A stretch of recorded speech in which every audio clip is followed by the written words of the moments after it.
Why is it that we can be so endlessly kind to others, yet so incredibly harsh to ourselves?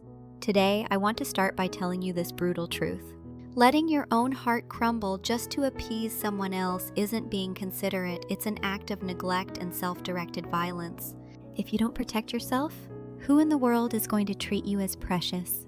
To end the tragedy of your kindness being mistaken for weakness, what you need right now isn't more kindness, but a sturdy fence to protect yourself, a boundary.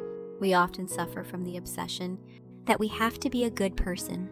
We agonize over saying no to a favor, terrified that the person might dislike us or that we might make the atmosphere awkward, so we sacrifice our own time and emotions to meet their demands. But a relationship built on grinding yourself down like this can never last. It's like pouring your self-esteem into a bottomless pit.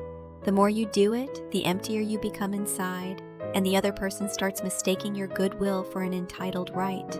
Eventually, you completely burn out while they don't even feel grateful. A worst-case scenario playing on loop. From a psychological standpoint, hidden at the very bottom of the inability to say no is the fear of abandonment. Your subconscious is still being ruled by childhood memories where you only received love when you met someone's expectations, or the deeply ingrained belief that any conflict will lead to a catastrophe.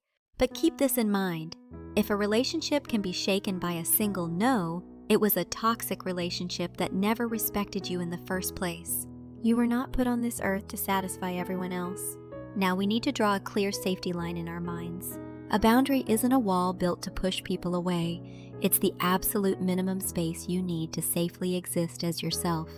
When someone makes an unreasonable request, take a breath and listen to the signals your heart is sending.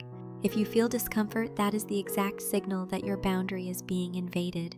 At that moment, you don't need a long, rambling excuse. A short, firm statement like, "I'm sorry, but I don't have the capacity to help you right now," is more than enough. The first time you firmly say no, it might feel like your heart is going to explode and a massive wave of guilt might wash over you. But that discomfort isn't happening because you're a bad person. It's the courageous growing pain of your subconscious, which has spent a lifetime walking on eggshells for others, finally stepping up to protect you. Only by enduring this process can you finally begin relationships as a respected adult rather than an easy pushover. Truly healthy relationships are born between people who respect each other's boundaries. When you value yourself and hold your line, others will no longer dare to carelessly cross it. Take off the mask of the good person. Even if it makes you seem a little unaccommodating at first, become a strong person who knows how to tend to their own heart first. Never forget that your own peace of mind is infinitely more precious than the applause of others. You are already a profoundly kind person. Now please offer that kindness to yourself before giving it to anyone else. It's perfectly okay to say no.